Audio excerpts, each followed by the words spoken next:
pada dasarnya bahwasannya pola pikir prestasif itu pada intinya kuncinya yaitu adalah pada keberhasilan. Sehingga untuk mendukung dari pola pikir yang prestasif tersebut ada dua pilar yaitu aku dan SRK. Nah, apa sih aku? Ya, kalau di dunia yang kita tahu aku itu ya saya ya. Tapi bukan, aku dalam hal ini yaitu merupakan singkatan dari ambisi kenyataan usaha. Nah, apa sih ambisi itu? Ambisi adalah keinginan yang besar untuk mencapai sesuatu. Nah, macam-macam ambisi, ada ambisi hampiran dan ada ambisi hindaran, di mana ambisi hampiran ini yang diusahakan terjadi, tetapi untuk hindaran ini tidak terjadi. Nah, faktor-faktornya timbul ambisi adalah mulai dari kenikmatan, ketentraman, kehangatan, ketenaran, kekuasaan, ataupun keberhasilan. Kemudian ada juga berkaitan dengan kenyataan. Nah, kenyataan ini merupakan faktor-faktor yang mempengaruhi peluang keberhasilan dalam mencapai ambisi. Ada dua, yaitu eksternal dan internal, di mana faktor-faktor penyebab kenyataan itu sendiri ada keyakinan, kesanggupan, temperamen, status afektif, dan lain sebagainya yang masih banyak lagi. Ada usaha. Nah, setelah itu ada usaha, di mana usaha ini yang terakhir kan tadi ada kenyataan, setelah itu ada usaha. Nah, usaha ini adalah kegiatan yang dilakukan untuk mencapai ambisi. Nah, jenisnya ada usaha positif, negatif, dan usaha nol. Nah, caranya yaitu dengan maksimalkan kelebihan dan meminimalisirkan kekurangan. Selain itu, kita lanjut ke SRK, yaitu sasaran, resiko, dan konsekuensi. Sasaran adalah sesuatu yang dituju, ada jenisnya individu dan kelompok. Nah, gangguannya pada menurunnya motivasi, keadaan lingkungan yang berubah-ubah. Cara meminimalisir yaitu tuliskan sasaran, membuat rencana cadangan, positive thinking, cara mengevaluasi, dan lain sebagainya. Resikonya yaitu resiko adalah kemungkinan untuk bertemu bahaya atau sesuatu yang tidak kita inginkan. Cara cegahnya yaitu siapkan rencana cadangan.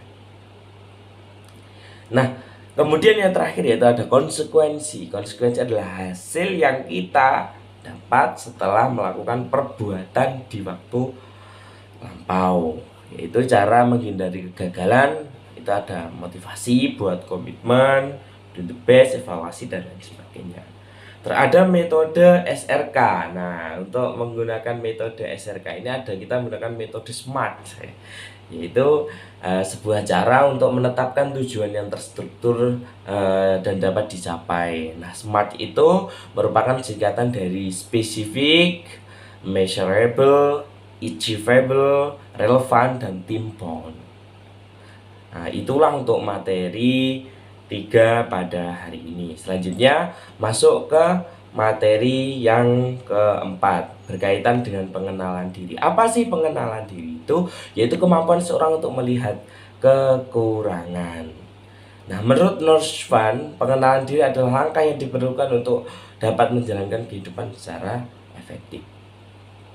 Nah, tujuannya yaitu identifikasi apa yang sebenarnya kita butuhkan. Nah, terus kita tumbuhnya pemahaman terhadap kelemahan dan kelebihan diri. Terus kemudian tumbuhnya kemampuan untuk mengembangkan kemampuan diri. Nah, untuk tahapannya itu ada 4, yaitu yang pertama ada pengenalan diri, terus ada konsep diri, ada harga diri, dan juga kesadaran diri. Terada yaitu metode pengenalan diri. Yang pertama yaitu ada jendela Johari atau Johari window. Nah, Johari window ini merupakan teori yang menggambarkan diri seorang membangun hubungan dengan orang lain. Nah, ada 4 teori window. Yang pertama yaitu wilayah terbuka, yang diketahui diri sendiri dan diketahui oleh orang lain. Ada wilayah tersembunyi, diketahui diri sendiri tetapi tidak diketahui oleh orang lain. Wilayah buta diketahui oleh orang lain tetapi tidak diketahui oleh diri sendiri. Dan wilayah tidak dikenal tidak diketahui oleh kedua belah pihak. Nah, itulah teori Johari Window. Terus kemudian ada teori 4 kepribadian atau personality plus. Nah, ada 4, yaitu ada sanguinis, ada melankolis, ada koleris, dan plekmatis. Terus kemudian yang terakhir yaitu ada MBTI, Myers-Briggs Type Indicator. Nah, ini merupakan sebuah skala di mana ada 4 skala yang kecenderungan kepribadian. Itu ada extraversion dan introversion, ada sensing dan intuition, thinking and feeling, judging and perceiving. Nah, itulah. Nah, itu untuk materi 4 pada hari ini, yaitu terkait dengan pengenalan diri. Selanjutnya masuk ke materi yang terakhir pada hari ini, yaitu terkaitan dengan pengembangan diri. Apa sih pengembangan diri itu? Pengembangan diri merupakan proses yang dilakukan untuk mewujudkan dirinya menjadi yang terbaik. Nah, ini berdasarkan ada teorema yaitu segitiga Maslow, di mana itu piramid, berbentuk sebuah piramid. Di atas itu ada yang pertama yaitu self actuation, kebutuhan akan aktualisasi diri. Nah, yang kedua yaitu external needs, kebutuhan akan penghargaan. Yang ketiga yaitu social needs, kebutuhan akan memiliki kasih sayang. Kemudian safety needs, kebutuhan akan keamanan. Kemudian psychological needs, kebutuhan psikologi. Nah, hal-hal yang harus diperhatikan dalam pengembangan diri ini merupakan yang pertama yaitu ada percaya diri, terus tetap realistis, hadapi rasa takut, tanggung jawab, dan jangan lupakan kondisi terburuk. Nah, selanjutnya ini juga berkaitan pengembangan diri ini dengan waktu. Apa sih waktu itu? Waktu adalah seluruh rangkaian saat ketika proses perbuatan atau keadaan berada atau berlangsung. Nah, sifat waktu tidak dapat kembali, cepat berlalu, momen yang belum tentu terulang. Contoh pemanfaatan waktu yang buruk. Nah, ada suka menunda pekerjaan, sering menghadiri acara yang kurang penting, cuman mager-mager di kamar, produktif yang kurang, dan lain sebagainya. Terus ada tahapan pengembangan diri. Yang pertama yaitu ada pemahaman diri, kemudian penetapan tujuan, perencanaan tindakan, peningkatan keterampilan, manajemen risiko atau rintangan, evaluasi dan revisi, pemeliharaan dan pertumbuhan berkelanjutan. Terus kemudian mengambil dukungan. Tipsnya, di sini ada tipsnya, yaitu ada how or never, ada bertahap, mau belajar, terbuka dengan perubahan, bersyukur dengan rutin, dan lain sebagainya. Banyaklah tips-tips yang kita lakukan untuk pengembangan diri ini. Terus kita juga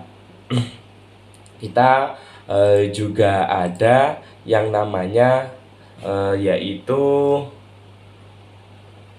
berkaitan dengan matriks Eisenhower. Nah, matriks Eisenhower ini berisi dari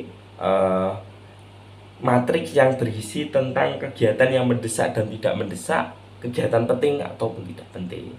Di situ ada kuadran 1, 2, 3 dan lain sebagainya. Di mana kuadran 1 ini mengambil peran mendesak dan penting. Kuadran 2 tidak mendesak tapi penting. Kuadran 3 mendesak tapi tidak penting, dan yang terakhir kuadran 4 tidak mendesak dan tidak penting, yang nanti bisa kita klarifikasikan berdasarkan prioritas. Mungkin itu saja dari materi hari ini yang dapat saya sampaikan. Mungkin kalau ada kurang lebihnya saya mohon maaf yang sebesar-besarnya. Dan di belakang ini akan saya tampilkan bukti bahwa saya hari ini mengikuti Sambaka IPK. Terima kasih atas perhatiannya dan mohon maaf bila banyak kesalahannya. Wassalamualaikum warahmatullahi wabarakatuh. Selamat malam.